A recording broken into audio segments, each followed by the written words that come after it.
আমি একজন অসহায় দরিদ্র গরিব মানুষ। আমি আমার পরিবার নিয়ে আর্থিক সমস্যায় আছি। এই ঈদে জামাকাপড় কিনতে পারবো কিনা তাও জানি না। তাই সামনের ঈদে আমাকে কিছু দিয়ে সাহায্য করবেন। এমন অসহায়ত্বের কথা লেখা চিঠি একটি বক্সে ফেলেছিলেন এক ব্যক্তি। ২৪ ঘন্টার ভিতরে তার বাড়িতে পৌঁছে যায় মানবিক সহায়তা। শুধু এই একটি ঘটনা নয়, বক্সে যে কোনো আবেদন কিংবা অভিযোগ ফেললেই সমস্যা সমাধানে সাড়া মিলছে। পাশাপাশি নিজ এলাকা নিয়ে এই বক্সে ফেলা যাবে যে কোনো পরামর্শ। এমন ব্যতিক্রমী উদ্যোগে প্রশংসা কুড়াচ্ছেন যুবদল নেতা সাজ্জাদুল মিরাজ।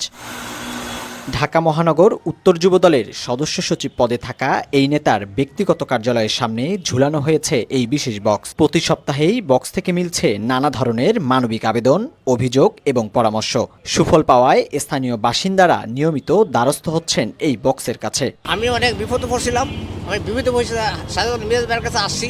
আসার পরে উনি আমার ওই তার কথা ডাক্কাই না, উনি আমার বিপদে উদ্ধার করে দিচ্ছি। যে কোনো সমস্যার সমাধান ওর কাছে আসলে আমাদের উদ্ধার হয়ে যায় ইনশাল্লাহ। কোথায় কী সমস্যা, এই সমস্যার সমাধানে তো একজন মাধ্যম লাগবে, কিন্তু এই সমস্যা যে অভিযোগটা এই যে অভিযোগ বক্সটা করছে বা আমরা সেটা অভিযোগ বক্সের মধ্যে এই অভিযোগটা ফেলাইতে পারি এবং এই অভিযোগটা বা ওনার ঊর্ধ্বতন কর্মকর্তা আছে বা ঊর্ধ্বতন মন্ত্রী মিনিস্টার আছে বা প্রধানমন্ত্রী আছে, সেখানে যোগাযোগ করে এই কথাগুলো উনি বা এই ইয়েটা উনি সমাধান করতে পারে।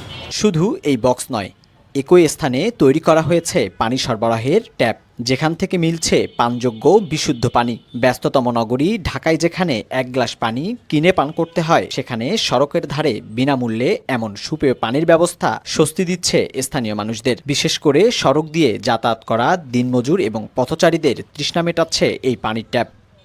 এই যে একটা পানির ব্যবস্থা, যেটা রিক্সাওয়ালা, ভ্যানওয়ালা বা আমরা সাধারণ মানুষ যেখানে সেখানে চাইলে যে এক গ্লাস পানি যে পাবো বা খাবো সেটা নাই, সেটা ব্যবস্থা উনি নিজে করছেন। এটা ভালো একটা উদ্যোগ। তার কাছে অনেকটা আমরা সহানুভূতি পাইছি। সে খুব ভালো, আমরা খুব ভালোবাসি। এই এলাকা মনে করেন অনেক চাঁদাবাজ সন্ত্রাস ছিল, অনেকটা মানে সংশোধন হয়েছে।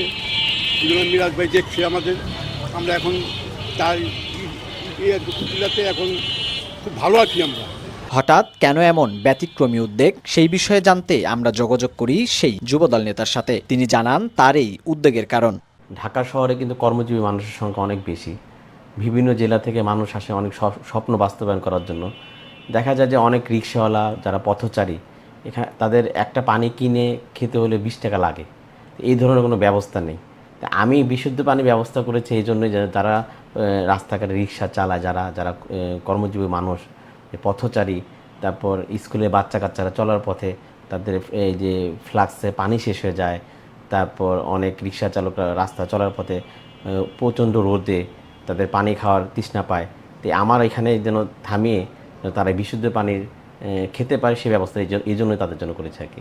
১৬ বছর পর আমার এই এলাকায় আসা, আমার এই বাসায় আসা, এখানে আমি কন্টিনিউ বসি মানুষের সেবামূলক কাজকর্ম করার জন্য, সাংগঠনিক কাজকর্ম করার জন্য দলের। তো এই মুহূর্তে অনেকে এসে আমাকে পায় না বা লোকজন ভিড়ের কারণে অনেকে চলে যায় বা অনেকে সাহস রাখে না কথা বলার জন্য, যে ভাইয়ের কাছে কিভাবে কথা বলবো। তো এই ধরনের সব কিছু বিবেচনা করে আমি চিন্তা করেছি যে মানুষ যারা আমার কাছে আসতে পারে না, যারা আমাকে দেখা পায় না বা অনেকে বিব্রত বোধ করে যে আমার সামনে কীভাবে যাবে, হ্যাঁ অনেক বিষয় আছে বলতে পারে না, সেই জন্য একটা অভিযোগ বক্স করেছি। তাই আমি প্রতিদিনই চেক করি, 2-1টা পাই আমি, হ্যাঁ পেয়ে আমি ফোন নম্বর দিয়ে আমি ডেকে তাদেরকে সলভ করার চেষ্টা করি আর কি।